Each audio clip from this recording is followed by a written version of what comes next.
The nerve damage that I had, it prevented me from feeling anything in my right leg. It also prevented me from feeling anything in my left hip. So those things were trying to be corrected. Yes, you got to be strong and be all the best you can. The world is out there, conquer your fears. Now you wait too long. Guys, welcome back to my YouTube channel, and we're back to the road to mobility. Now guys, I don't know where you are, but if you're in Montego Bay, Jamaica, it's increasingly hot. It's like summer and Easter. So today you will be hearing occasionally a little wind in the background because I'm outside catching some breeze, and you know, I have no control over Mother Nature. So let's get into it, right?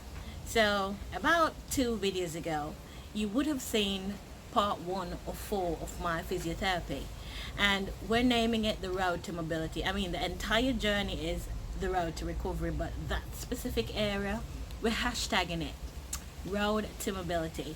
So this is part 2, and we're going to backtrack a little bit because I know some of you all did not watch the video, and if you didn't, the link is in my bio. So what we're going to actually do is take a look at the next step of my recovery. So we're backtracking, right? Accident was June 30, 2019. Woke up 2 days later in the hospital, not able to walk because of all the injuries between my hip, my pelvis, and my left femur. So I was discharged on July 30, 2019, and I started my physiotherapy on August 1st, 2019. So in the first part of the physiotherapy, I was immobile, so I was not able to move at all, meaning of immobile, right? So what actually happened was that my physiotherapist, Kevin, you see him, he's a cutie, ain't he? That definitely makes my physiotherapy a little bit easy to manage because I'm looking at a very good looking therapist, you know what I'm saying? Yeah, sorry ladies, he's taken. I already inquired from day 1. So basically he tried to get me mobile again, and that's the whole thing of physiotherapy. Even though it is to let me walk at the end of the day, I have to move from immobile to mobile in order to even start to learn how to walk again. And there is a reason. As human beings, we really don't remember what we had to go through to learn to walk, because I'm telling you, it's no easy road.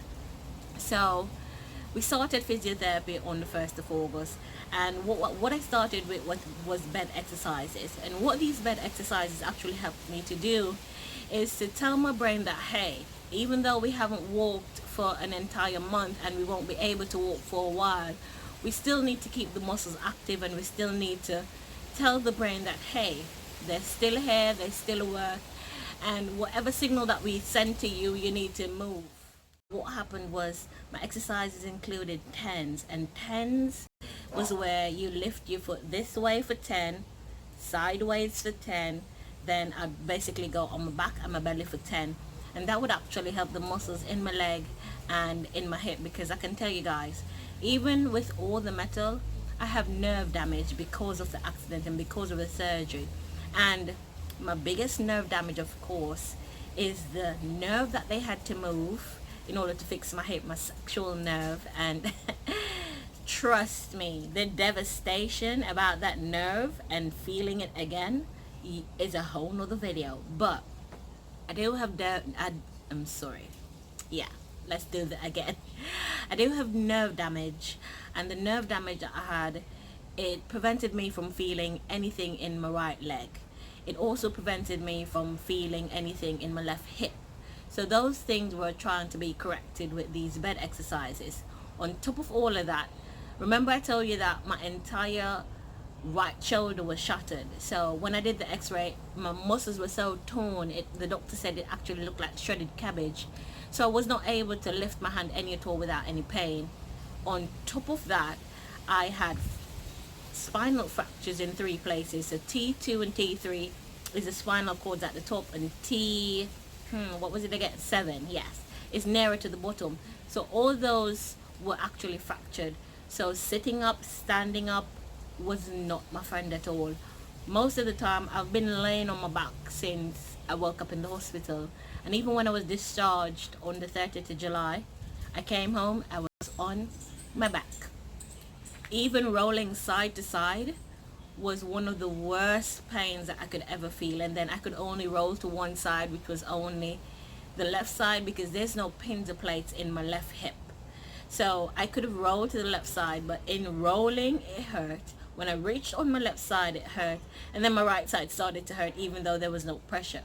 So it was a lot to take in, and it was a lot to do. And I'm telling you, I cried day in, day out, because in my head it was like, when am I going to walk again? When am I going to be able to sit up? When am I going to be able to not feel pain? And straight through being at home or being immobile, my greatest support is my mother. And I'm telling you, God knew why he made her retire early. Because when my mother was retiring, it wasn't her time as yet. I mean, according to Jamaican law, she didn't reach the age. And I wondered to myself, why is she retiring so early? But because of she being in retirement, she's able to wait on me hand and foot 24/7. She is there. She just wants to hear a little pinch of sound, and she comes running. So my mother had to take care of me, which means she had to bathe me, she had to brush my teeth, she had to feed me, she had to shave the vagina, because hey, not because I'm sick means that I'm gonna be all bushy down there. No. And yes, so my mother had to do everything for me. Even during physiotherapy, she had to be there, because when my physiotherapist was not there, my mother is the one that took over from him to help me to do my bed exercises. So we fast track in. So this is part 2, right? So after about 1 month of doing my bed exercises, in late September, guess what happened to a girl? Yeah, I sat up. And even though I'm sorry, let's take a moment, because sitting up was one of my greatest achievements through all of the beginning of this recovery. Because at the end of the day, all I was always doing was looking up. And even though looking up was my sign of hope, was my time to talk to God, was my time to, think, I was tired of looking up. I wanted to look to the side without pain, I wanted to look forward. I wanted to be able to sit up in my bed or sit up completely, because if I could sit up, it means that I'm closer to walking, at least in my head.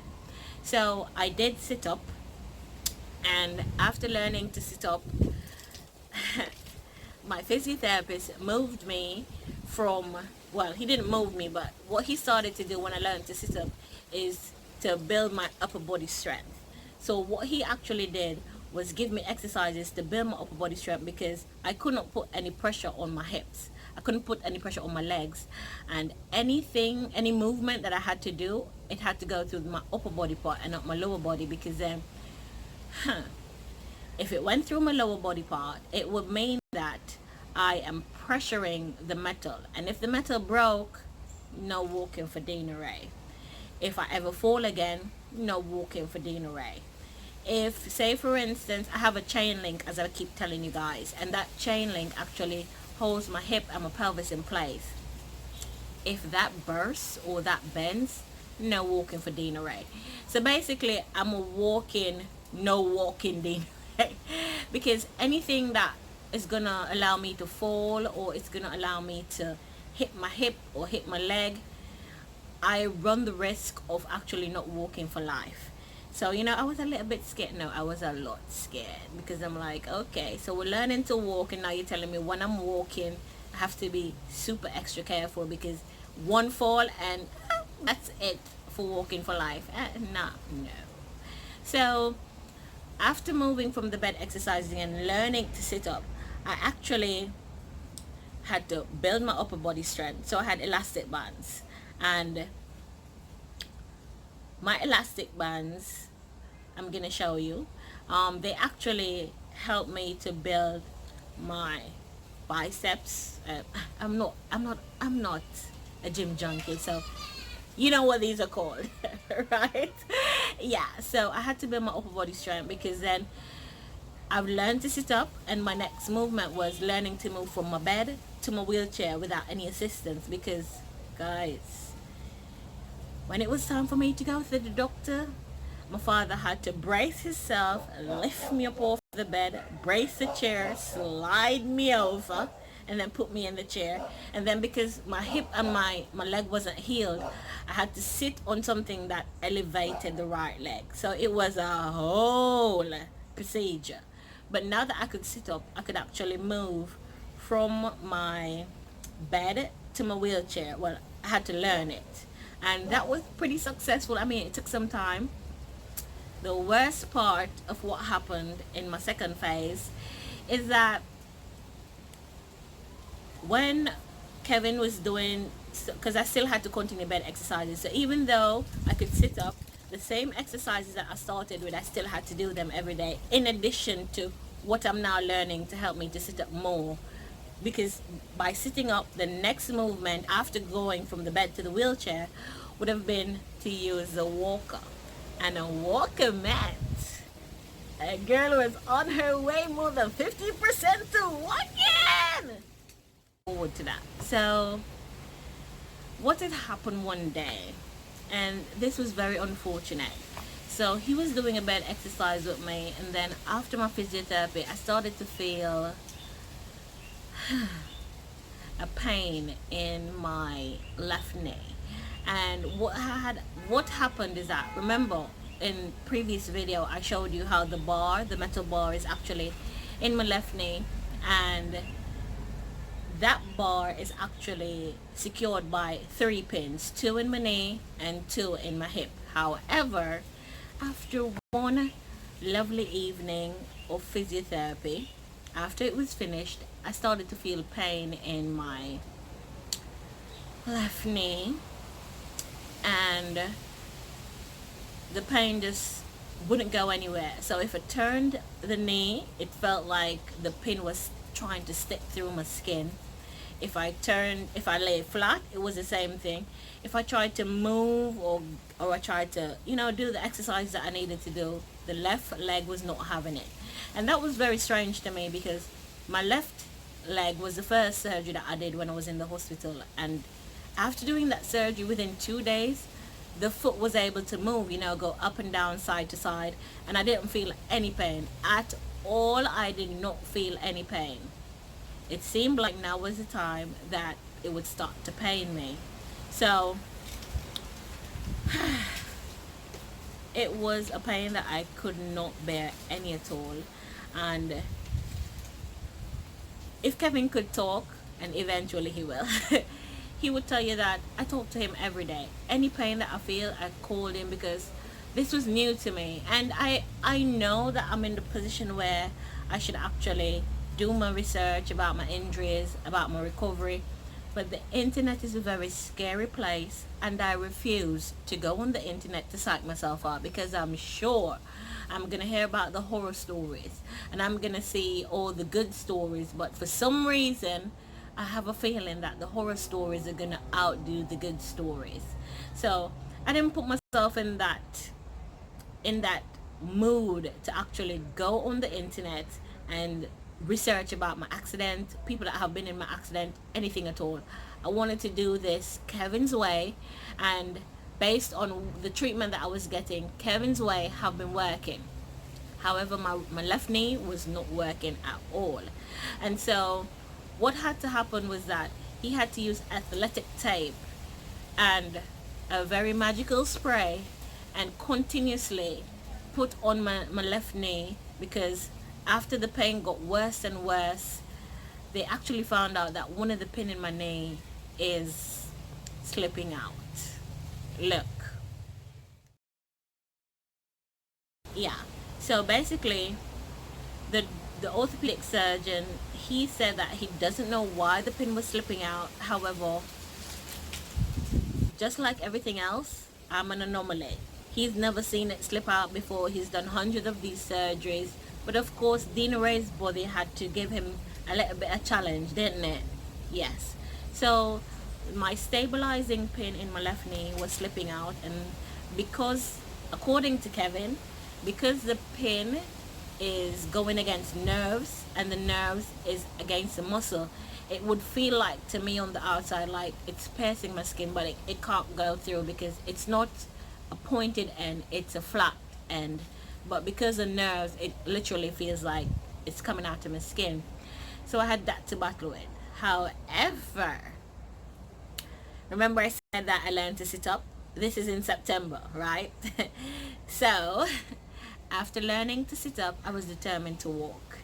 And so because I could sit up now, Kevin decided to move my physiotherapy from at home to his workplace. And the best part of that was he had a pool. Yes, I love to swim. And if you know me or if you don't know me, whichever, yes, I've been swimming since I was 4 years old. I swam internationally and locally, and most of my competitions were locally though. Back in the day when the National Stadium in Kingston was the hit, I mean, if you were not a swimmer in my time, you were a nobody. That's how serious it was. So I did compete in swimming up to high school because I did form a swim team at Montego Bay High School, and after leaving high school I basically didn't compete anymore, but I did continue to swim because I love the water. You would think, right? And I'm a Gemini. We're not supposed to love water, but I do. And I bathe every day, 3 times a day, just so you know this. Yes. Even when I was not mobile, mother made sure that, you know, she kept the jewels clean. So the best part about moving from home, not just the fact that I'm no longer home, but the fact that I get fresh air and I get to do something that I love, which is swimming. And the best part about the pool is that when I go into the water, I feel like a normal person. I feel like I can walk. I feel like I can take on the world. I can run, I can jump, but you know I can't do that. But it kind of helped my confidence and my hope in learning to walk, because learning to walk is like what I did when I started the gym last year. I said to myself, oh my god, it's hard. And you guys know, when you start the gym, the first couple of days or weeks, it's like you want to quit because you feel it so hard. But your trainer normally says, continue, don't stop, be consistent. In 3 months you're going to lose this weight. So in my head I use that same thing. I'm like, Dina Ray, in 3 months you're going to walk. Even though Kevin says no, you're not going to walk till November. And even though the doctor says don't walk until December, we're walking September, October. That's what we're working for. And then a little birdie told me that people in Montego Bay actually made a bet. So the bet was $10,000 per person, and at the time that I heard about it, there were 28 people in the bet, and they actually bet on when I was gonna walk.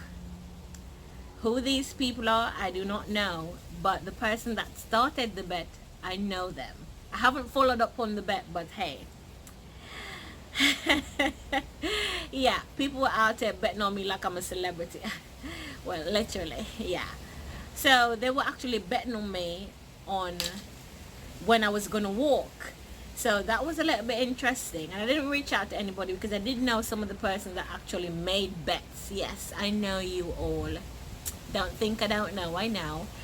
But the physiotherapy, it progressed in a way that it should. So I did the bed exercises, and in doing the bed exercises and becoming consistent, I actually was able to sit up. And in sitting up, I built my upper body strength, and my upper body strength allowed me to move by myself from the edge of my bed into my wheelchair. And then continuous upper body strength and continuous movement led me to my walker. Oh yes, led me to my walker. And that again was a milestone in my recovery, because in my head I was like, God, one day I'm just gonna get up and I'm gonna walk. Hallelujah. So we know that was not gonna happen, because I was as scared as hell. Because remember, if I fell, if I got hit wrong, if I moved wrong, if I damaged anything during my recovery, I run the risk of not walking again for the rest of my life. So I prayed, I stayed prayed up. I mean, I come from a Christian background, and yes, God is always present. But since my accident, I cannot tell you how many times a day I pray. I talk to him like he's right there. And I mean, these are things that we're supposed to be doing every day.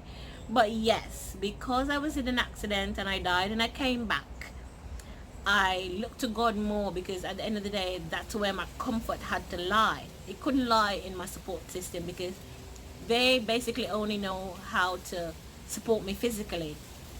They don't know how to support me mentally. And if you're somebody out there that is actually providing support for somebody that has been through trauma, or somebody that has been through an accident of my nature or worse or anything, the worst thing that you can do is to let the person feel like what they're going through mentally does not matter, because they're still alive. Now, we're grateful always that we are able to tell the tale of what happened, and we're survivors of our accident. But the worst thing you can do is say phrases like, don't worry, you'll be okay, just be grateful that you're still here. That was the worst statement of my life, and people are still saying it to me.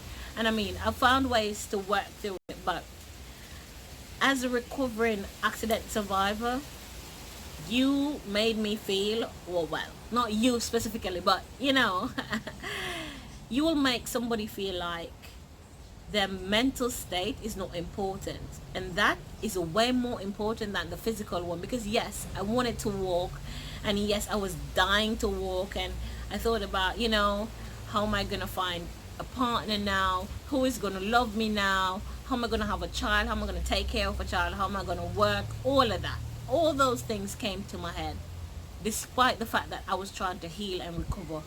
But mentally, I still had to heal and recover, and continuously trying to explain to people how I was feeling on the inside, and telling me, don't worry about that, all I need to focus on is getting better and healing, and then I can work on it. No, my mental state is not parked because I'm physically trying to heal. It's going with the physicality just the same. So every day I got up, I had to find ways of dealing with my mental space, because nobody else could help me but God and but myself. So I downloaded this app called Headspace, and it's a meditation app, and you guys can try it. And what happens is that every morning I do my meditation. I have a daily bread, so I read my daily bread, I talk to God, I pray, and every little thing during the day that I have accomplished, I look up to him and I say thank you.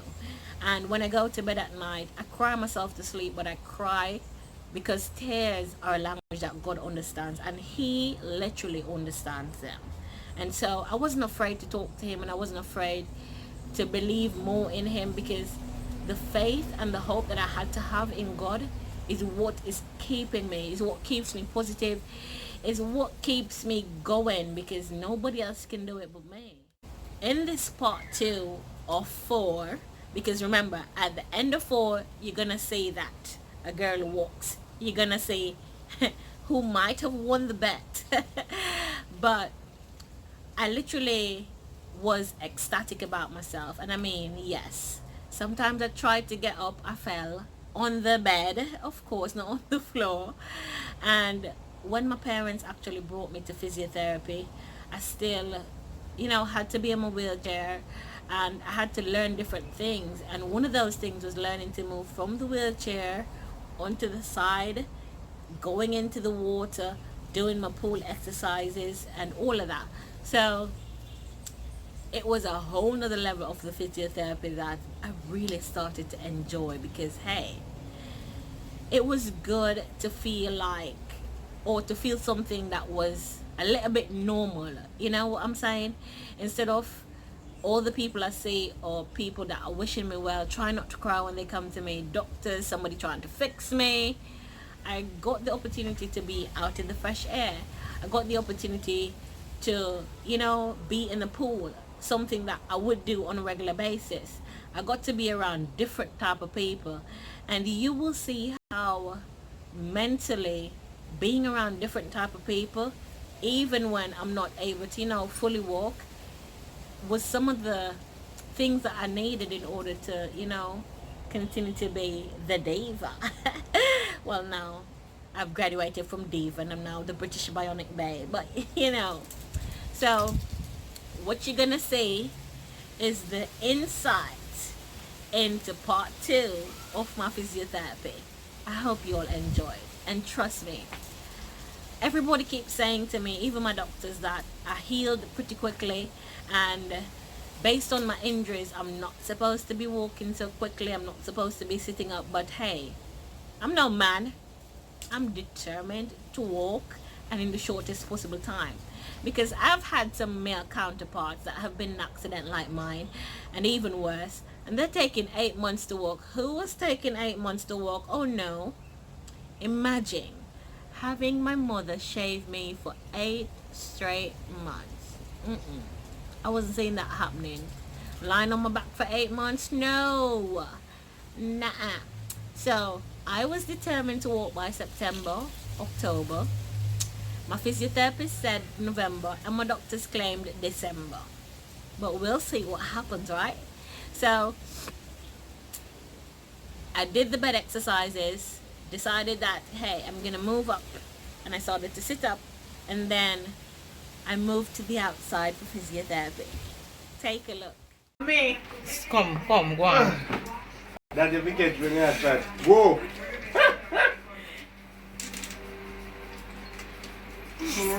Lift up this foot. And down. And this one. Good.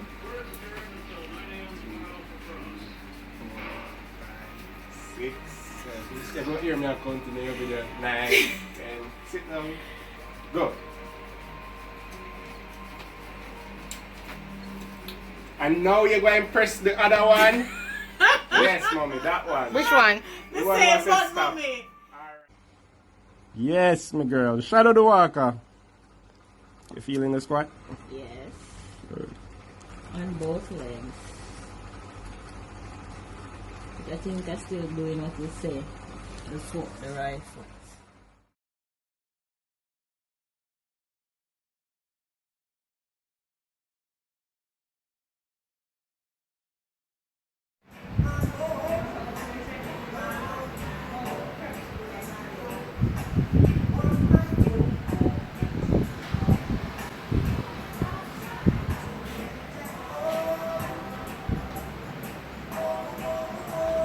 Stop, snap.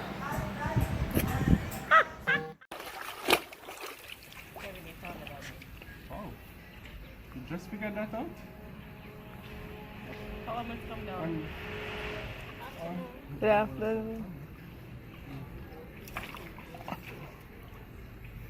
we run to the wall. 2 hands. Good. Ow! What happened? Pull up. Good. Nice. Keep going. I need 30.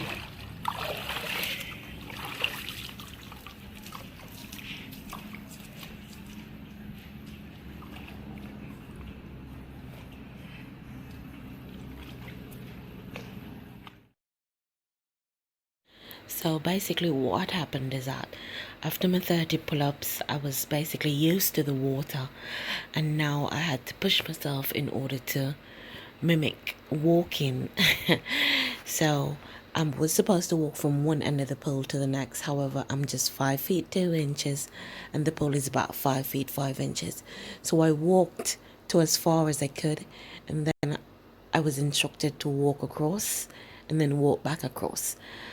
After doing all of that, I mean, it was extremely painful, but because I was in the water, it didn't feel so heavy on my legs. I also had to learn to walk backwards, and it was like a soldier marching backwards. I had to lift my knee up to as much as I could to my belly, and then go back and land on my heel. So you can kind of see it in the video. That's actually what I'm doing.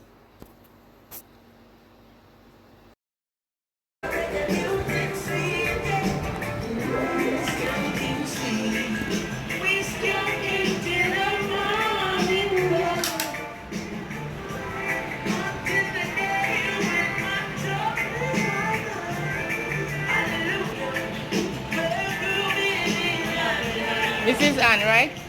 Yeah, man. Yeah. One over. Come like a picture again, right? Tricycle.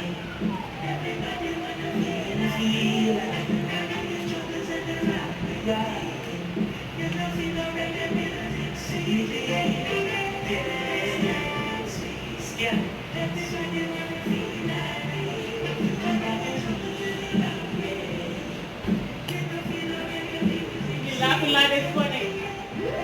The resistance is killing me. I told the resistance here.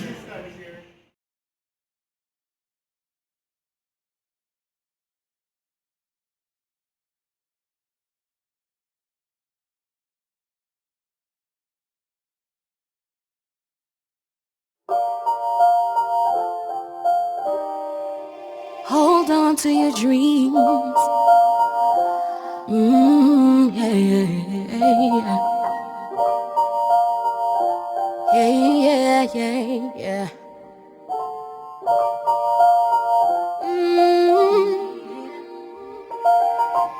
Every day another battle start, me I tell you now, the battle feel it hot. And me I tell you about the struggles. Tell me what you know about that, yeah, yeah. And though sometimes me cry, yeah, me still have to dry the tears from me eyes, yeah. Eyes on the prize, come me have to keep the dream alive, yeah. So all of the stars out there, me I go reach them. All of the lessons when me learn, me I go teach them. I have a dream, say me have to make it. I have a dream and nobody can take it from me. All of the stars me I reach and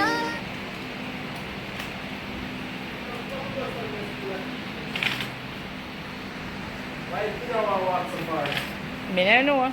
No. And them how he go started.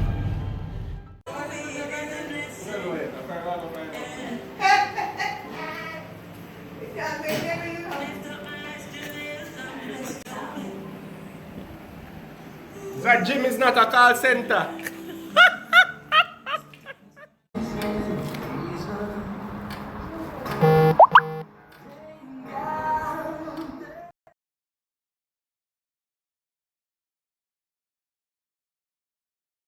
So guys, as you can see, the physiotherapist is really good, isn't he? Yeah, he totally is good. He has a regime for me, and that regime doesn't actually only involves physical therapy, but it involves diet. He checks on me. If I have any pain, no matter what time of the night I call him or message him, he is there.